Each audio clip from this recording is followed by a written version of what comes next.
The first week of the United Nations Climate Conference that is underway in Bonn, Germany, has come to an end after days of delegates haggling over what the agenda would be. Zainab Bondati is still in Germany, now joins us live with an update, as I mentioned before we took the break. Zainab, we've seen the president say these summits yield little to no results. Has this pre-conference ahead of COP later this year yielded some results?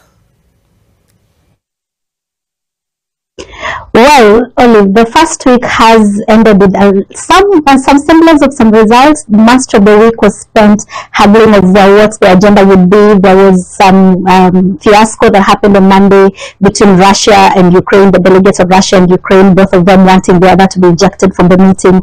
But that picked up. But when they were arguing about the agenda, there are three key things that were contentious or considered contentious. One of them being Africa's agenda on national adaptation plans and Africa's agenda on loss and damage. Those are some of the things that they were haggling over. But what they resolved to do was to set those contentious issues aside and then proceed on the agenda or proceed with the agenda items that were not in contention, and then circle back to the issues that were still being haggled over. So there's some hope that by the end of the week there will be, by the end of the coming week, which will be the last week of these talks, there will be some kind of direction. And I did speak to some people from Africa. I spoke to the civil society groups on what exactly this handling of the agenda means and what the red lines are for Africa, the things that Africa considers non-negotiable. I'm listening.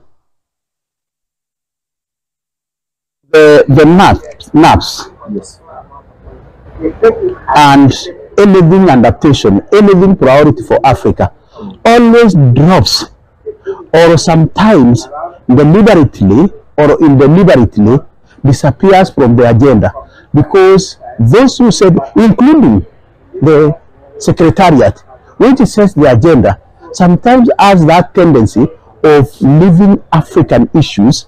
Remember how they dropped even our specific means and circumstances for Africa in Sharm el-Sheikh.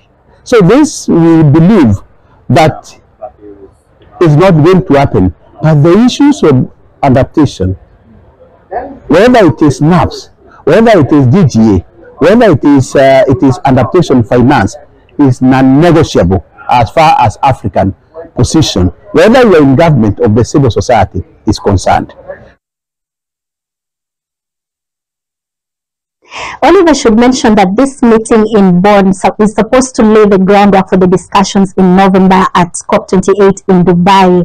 And the COP presidency, I have had a chat with the COP presidency, and they're all set up for the COP in Dubai, and they've also addressed the concerns that the choice that Dubai picked, an oil executive to lead the discussions of the COP, was not a good one in Dubai. And the COP presidency told me Dubai is a sovereign country, it's within their rights to pick whoever they want. And I should also mention that Kenya has expressed interest of running for the Africa Group of Negotiators chair. Right now this group is chaired by Zambia. Ephraim Shitima is the chair of that group, and it's done on a rotational basis. Right now it's Southern Africa that's chairing, and the next round, beginning next year, it will be coming to Eastern Africa, and Kenya has thrown its hat in the ring to go for that position. Olive, I'm still here until the end, and I'll be updating you on what happens at this meeting.